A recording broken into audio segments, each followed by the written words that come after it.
ಇನ್ನು ಯಾವ್ಯಾವ ಪಕ್ಷಗಳಿಗೆ ಎಷ್ಟೆಷ್ಟು ರೆವಿನ್ಯೂ ಬಂದಿದೆ ಅನ್ನುವಂಥ ಲೆಕ್ಕಾಚಾರ ಒಂದಿಷ್ಟು ಬಂದಿದೆ ನೋಡಿ. 2023-24ನೇ ಹಣಕಾಸು ವರ್ಷದಲ್ಲಿ ಬಿಜೆಪಿಗೆ 4,340 ಕೋಟಿ ದೇಣಿಗೆ ಬಂದಿದೆ ಅಂತೆ. ಅದರಲ್ಲಿ 1,685 ಕೋಟಿ ಹಣವನ್ನು ಬಾಂಡ್ ರೂಪದಲ್ಲಿ ಪಡ್ಕೊಂಡಿದ್ದಾರೆ.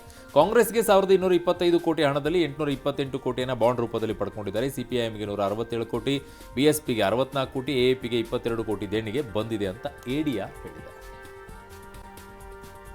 ಕೆಪಿಎಸ್ಸಿಯ ಹಗರಣಗಳು, ಎಡವಟ್ಟುಗಳು ಸರದಿ ಮುಂದುವರೆದಿದೆ. ಹೀಗಾಗಿ ಕೆಪಿಎಸ್ಸಿಯನ್ನೇ ರದ್ದು ಮಾಡಿ ಜವಾಬ್ದಾರಿಯುತ ಹೊಸ ಆಯೋಗ ರಚನೆ ಮಾಡಿ ಅಂತ ಸದಾನಂದಗೌಡ ಆಗ್ರಹಿಸಿದ್ದಾರೆ. ಪೂಜಾ ಸ್ಥಳಗಳ ಕಾಯ್ದೆಗೆ ಸಂಬಂಧಿಸಿದ ಹೊಸ ಅರ್ಜಿ ದಾಖಲಾಗ್ತಿರೋದಕ್ಕೆ ಸುಪ್ರೀಂ ಕೋರ್ಟ್ ತೀವ್ರ ಅಸಮಾಧಾನ ವ್ಯಕ್ತಪಡಿಸಿದೆ. ಎಲ್ಲ ಅರ್ಜಿಗಳನ್ನು ಇದಕ್ಕೇನಾದರೂ ಅಂತ್ಯ ಆಗಬೇಕಂತ ಹೇಳಿದ್ದಾರೆ. ಇತ್ತೀಚೆಗೆ ಸಿಎಂ ರಾಜಕೀಯ ಸಲಹೆಗಾರ ಸ್ಥಾನಕ್ಕೆ ರಾಜೀನಾಮೆ ಕೊಟ್ಟಿದ್ದ ಶಾಸಕ ಬಿಆರ್ ಪಾಟೀಲ್ಗೆ ಈಗ ಯೋಜನಾ ಮಂಡಳಿ ಉಪಾಧ್ಯಕ್ಷ ಸ್ಥಾನ ಸಿಕ್ಕಿದೆ. ಇವತ್ತು ಬಜೆಟ್ ಪೂರ್ವಭಾವಿ ಸಭೆಯಲ್ಲಿ ಭಾಗಿಯಾದರು. ಉದಯಗಿರಿ ಗಲಭೆಗೆ ವಿವಾದಿತ ಪೋಸ್ಟ್ ಮೂಲಕ ಪ್ರಚೋದನೆ ನೀಡಿದ್ರು ಎನ್ನಲಾದಂಥ ಆರೋಪಿ ಸತೀಶ್ಗೆ ಮೈಸೂರು ಕೋರ್ಟ್ ಷರತ್ತುಬದ್ಧ ಜಾಮೀನು ಮಂಜೂರು ಮಾಡಿದೆ. ದೆಹಲಿ ರೈಲ್ವೆ ನಿಲ್ದಾಣದಲ್ಲಿ ಕಾಲ್ತುಳಿತದಲ್ಲಿ 18 ಮಂದಿ ಸಾವನ್ನಪ್ಪಿದ ಬಳಿಕ ಎಚ್ಚೆತ್ತ ರೈಲ್ವೆ ಇಲಾಖೆ ಈಗ ವಾರದ ಮಟ್ಟಿಗೆ ಪ್ಲಾಟ್ಫಾರ್ಮ್ ಟಿಕೆಟ್ ಮಾರಾಟ ಸ್ಥಗಿತಗೊಳಿಸಿದೆ. ಒಂದಷ್ಟು ಕಟ್ಟೆಚ್ಚರವನ್ನು ವಹಿಸಿದೆ.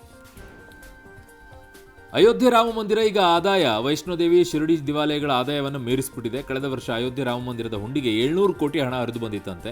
ಮಹಾಕುಂಭಮೇಳ ಶುರುವಾದ ಮೇಲೆ 15 ಕೋಟಿ ಸಂಗ್ರಹ ಆಗಿದೆ.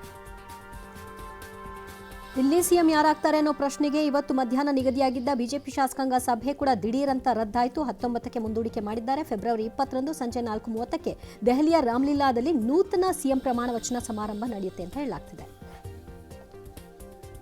ಮಂಡ್ಯದ ಪಾಂಡವಪುರದಲ್ಲಿ ನಿರಾಣಿ ಒಡೆತನದ ಪಿಎಸ್ಎಸ್ಕೆ ಕಾರ್ಖಾನೆಯಲ್ಲಿ 45 ಕಾರ್ಮಿಕರನ್ನು ವಜಾ ಮಾಡಿದ್ರು. ಇದರಿಂದ ಕಾರ್ಮಿಕರು ರೊಚ್ಚಿಗೆದ್ರು. ರಾಮಕೃಷ್ಣ ಕಾರ್ಖಾನೆ 510 ಅಡಿ ಎತ್ತರದ ಚಿಮಣಿ ಏರಿ ಪ್ರತಿಭಟನೆ ಮಾಡಿದ್ರು.